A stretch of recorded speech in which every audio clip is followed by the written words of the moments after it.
Bueno, buenos días para todos. Es un gusto. Good morning, everyone. It's a pleasure.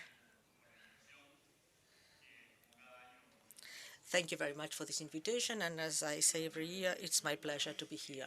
Today, I want to tell you about what I have been doing these last 2 years.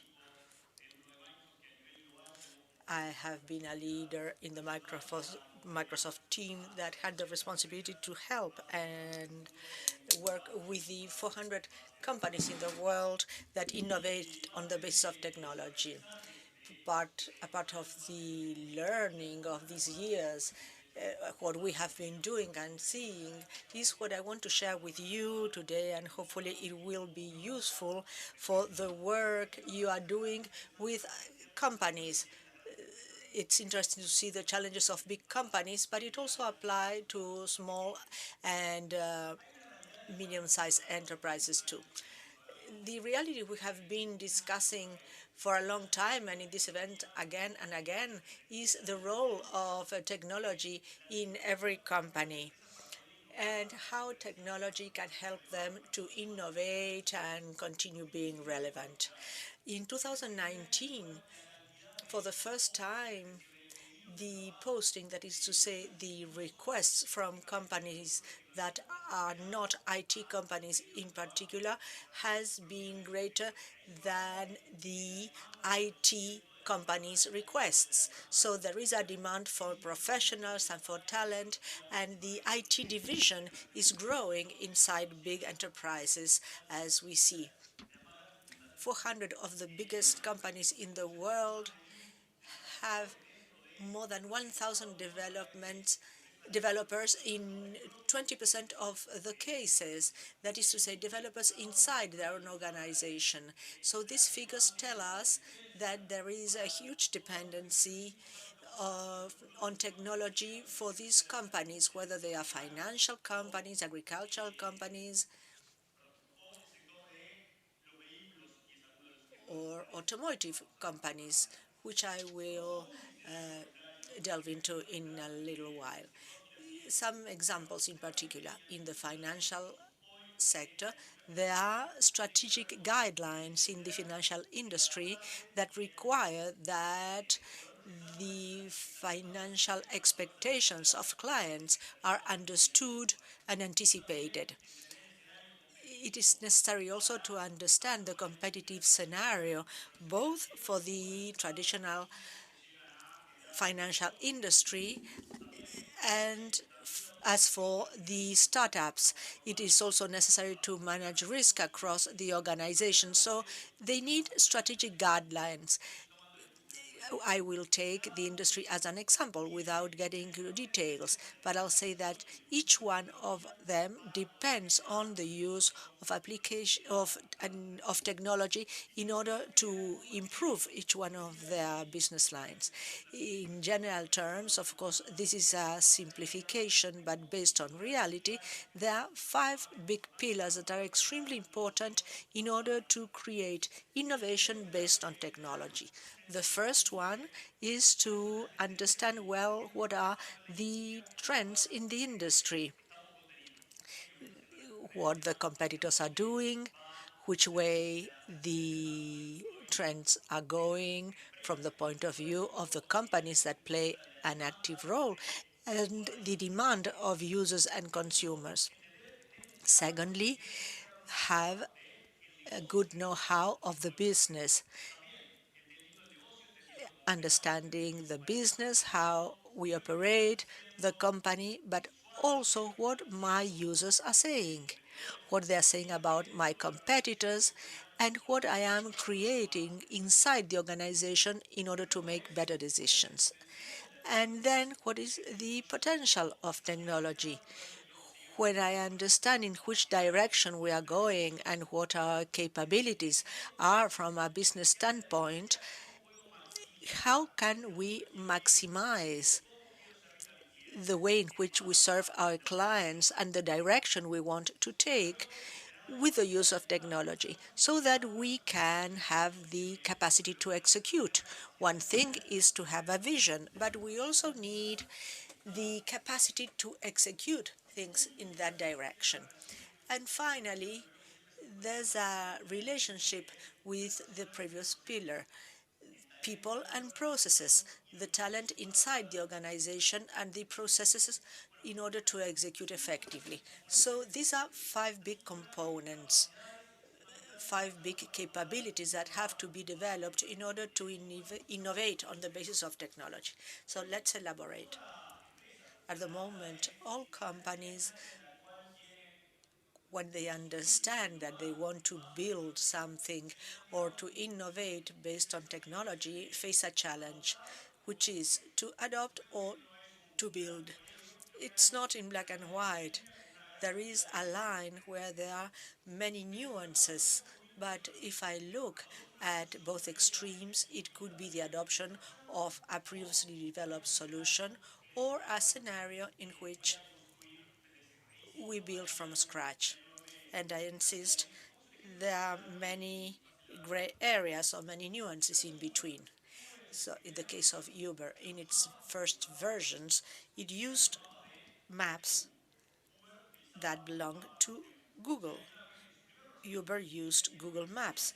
In their first version, they understood that it didn't make any sense to build intelligence and develop maps because they could reuse Google Maps until they got to a point where they realized that that was a strategic asset for the business and they decided to build it internally, not depending on a third party, but building a strategic file or asset for themselves that they could control, and thus they could have the know-how inside their organization.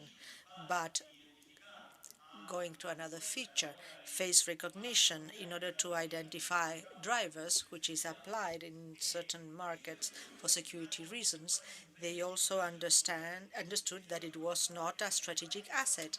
So they consume a service in the cloud, face recognition from Microsoft Cognitive Services, in order to take advantage of the capability without the need to develop this feature in-house. So for companies, the challenge is to identify the points that should be strategic assets to develop that intellectual property inside the organization or not. And in this decision process, maybe I will simplify reality, but I will tell you what our experience of the last 2 years has been. The companies face the following scenario. On the one hand, they may make an in-house development or stand on a framework and a set of open source solutions or adopt a solution that has been made before. And the I wrote adopt and it said a pet. So that's the dog you see at the middle. So the other option is that they consume a platform that has already developed a service, and thus I have the advantage that I no longer depend on the update or the state of the art of these features, of these platforms. I trust that the platform I'm using has evolved. Or else I can hire a company with a development team that will develop what I want to implement. This is a simplification of reality, but I insist on the following. When we think of the 400 biggest companies in the world and their experience these last years, this challenge appears in every scenario. Every time there is a new requirement or opportunity in their industry that requires new capabilities and innovation is the strong leg from the point of view of technology. This is part of the assessment project when they decide whether to build a new solution or not. But the success lies in three big components. On the one hand, the business knowledge, understanding what they have to do, and knowing it will have a positive impact on the business. Secondly, finding and identifying the right technology to maximize the creation of that innovation scenario. And thirdly, have the technological skills to implement the technology effectively. These are the 2 points in which we have identified a gap. But at the same time, there is an opportunity of working together with these companies, finding, helping them find the right technology and helping them co-develop the technology with our own skills. And this is what we have been doing these last 2 years. This is what we have called code with developing with, and it's part of the work my team is doing to identify business scenarios and to go and work with these companies in an investment modality. We don't sell services, we don't do consulting. What we do is invest in these companies in order to develop jointly a first version of these solutions or technological capabilities in order to create innovation scenarios. And we do it jointly so that there is a first version at the company, but also that they have the capability to continue developing what we have created. And this is part of the dialogue we have with them. It's not something that we do for. What we want is to do with, to do jointly something, and for this we require their commitment. And we do it as a team that works jointly, and we sit together in a room or we work remotely. In some cases, we have been spread all over the world. My team works everywhere in many countries, and in fact, the expertise is also distributed in many regions of the world. We have optimized the sequence of genomic data. We have created predictive models for one of the main competitors of Formula One. We have migrated our mainframe to a cloud and container scenario, which is a most traditional scenario. We have optimized data for cases of fraud in the financial industry. These are just examples, and in these scenarios, we identify the challenge and the business opportunity, focusing on the impact in the business, the benefit for the business. Identifying the scenario to set mixed teams with our expertise, our team, and the company in question, agreeing on a way of working with teams that have an agile model. From the beginning, sometimes we can establish what we are going to do, but in other cases, we are working with the potential of the technology and the business objective we want to reach. So we make several repetitions and we work with the client's know-how and combine it with our technology expertise so as to build the solution. As I said, one of our main values in this joint work is the specific expertise we have in scenarios such as artificial intelligence with high complexity or highly scalable scenarios. Our expertise is a differentiator, and there are companies that have huge development teams, but updating their technological knowledge in order to use the technology to the fullest is part of their challenge. And I insist you have there an opportunity to work with them. So the closure is with an MVP. So there has to be a return value for the business. And you may wonder why we are doing this in Microsoft in an investment modality, up to 100% of our work. If we do it and do it well, there is a business value for the company. And the product will therefore be adopted and will have an impact in the use of our technology, especially cloud services. For big companies, this is a de facto standard. In any new solution, by default, the standard is that the solution runs in the cloud and is administered in the cloud. As I was saying, there are some key technical skills that are fundamental nowadays to produce this differentiation.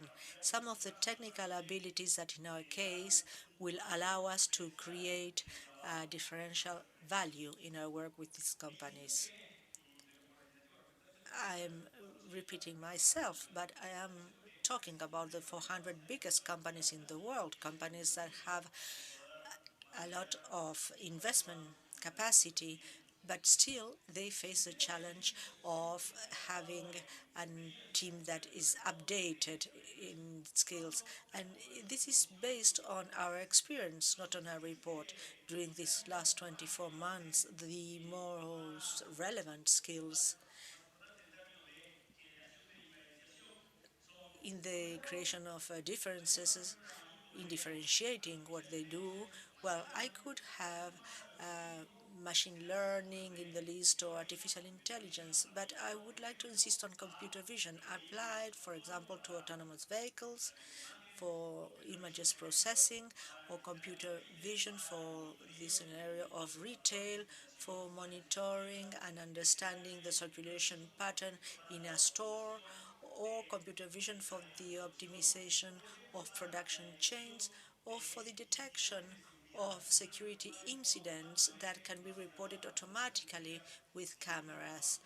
In one of the steel industries of the world, one of the largest, we are working on a project and they have cameras in their factories that trigger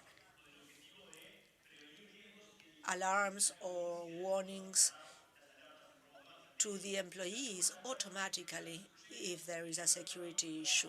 And as Nicolás was saying yesterday, there is the edge computing.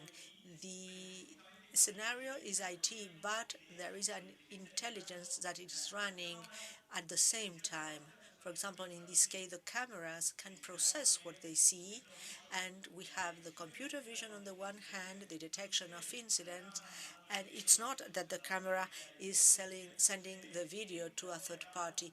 The incident is detected at the camera itself, and the warning is sent automatically. And this is an example of edge computing. Another scenario is natural language processing. There have been several speeches around the bots or robots that talk to each other. The scenario of natural language processing plays a very important role, and we have greatly improved our work, and now we can optimize the conversation, and what's on the other side, a robot or a bot, have become more transparent. And we also want them to be more intelligent so that they can do the human handoff if necessary. So maybe the conversation started with a robot, but then it switches to a human being. And in retail, this is very important for the automatic analysis, for example, of users' reviews. There may be a large retail store, and we have been working with one of them in order to automatically analyze the users' reviews to see what they were seeing about certain product lines and pass on to the product managers the summarized information about the main features that the users were assessing positively and also negative opinions on the product. And if we continue speaking about machine learning and artificial intelligence, we can also talk about predictive models, for example, with a large team of a Formula One in a development based on predictive models so as to understand exactly what's the right moment when a part has to be changed so that the car is performing at its best. So these are skills that can lead to a difference. A few years ago, we started talking about containers like Dockers and containers architecture, and now we are talking about the management of containers infrastructure. I could say that almost all of the projects related to the development of new applications in the cloud are based on a containers architectures. Kubernetes is a manager and it's open source. It was created initially by Google, but now it has created a huge ecosystem and has many solutions and products and complements that allow us firstly to have a high level of control over our infrastructure, our execution infrastructure, a high level of control over management, also very high scalability and interoperability. In fact, many of the projects on which we have been working with these large companies are multi-cloud. This is what prevails in most companies. They are not tied to just one cloud provider. Mostly two providers is what they have, and the portability of the containers allow them to have the same architecture design and the same scalability and the same policy in two different clouds at the same time. So these are some of the fundamental skills for the architecture scenario and the scenario of new applications in the cloud. Following what Fernando said before, the high scale and high availability data scenarios, well, data are at the moment one of the core assets for organizations. On the one hand, we wonder what can we do with this data. On the other hand, we have to process and analyze this data in real time for those who need them. And this is an enormous challenge. The volume of data we handle, plus the challenge in the cloud, plus the bandwidth, well, the expertise to manage all this effectively, similar to the example I gave you with the cameras a moment later, well, this challenge is very big. In the case of the cameras, there was a challenge with the network. So we had to find a way of processing and handling this large volume of data. And finally, the fifth point would be the DevOps. Some time ago, we didn't talk about DevOps so much. We were not aware they would become so important. It's managing the development cycle effectively, and for a company that tries to differentiate itself based on technology and build value, it's fundamental to have an efficient development cycle that ensures the quality of the new releases and at the same time allows the company to be agile and launch new functionalities so that the system does not require a downtime of minutes or hours every time functionality is to be launched. We are frustrated, for example, with home banking when we see notice that they are down for a few hours. So DevOps require that development pipelines are set up and they are combined with automatic testing. This is another one of the capabilities I consider fundamental. And another thing we have been discussing is the possibility of having high scalability and highly reliable systems, systems that are sound when they function at scale.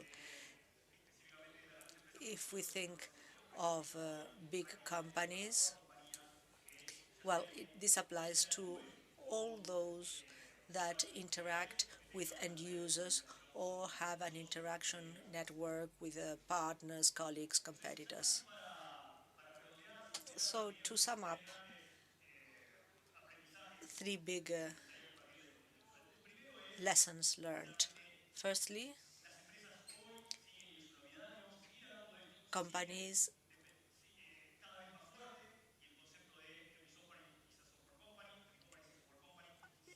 every company is applying the company that every company is a software company because they depend on technology, and all of us have a responsibility and a huge opportunity to maximize our services.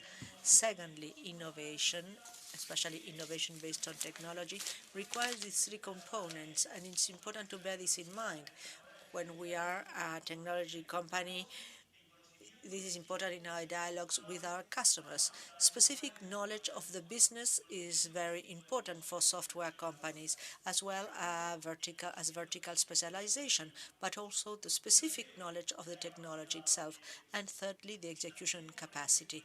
These three components are the keys for an effective innovation process. And thirdly, from our experience, this scenario of investing and co-investing with companies in order to develop joint innovation is, in our opinion, highly effective. And in our experience, this has been the case for the last 24 months. Before closing, I would like to say a few words from a personal point of view. This may be my last presentation on behalf of Microsoft because I will soon leave Microsoft and will become the Dean of the Engineering School of the ORT University. This is a big challenge, but I hope to have a high impact. I will continue working on IT in a different role, and after 17 years in Microsoft, I want to say that I'm extremely grateful to my company and the people I have worked with, my team. And when I think of these 17 years, well, the company and the people I have worked with has given me much more I would have expected. And this new position I'm going to take will be a huge challenge since it's related to people's education. So with this, I'm saying goodbye. Thank you very much.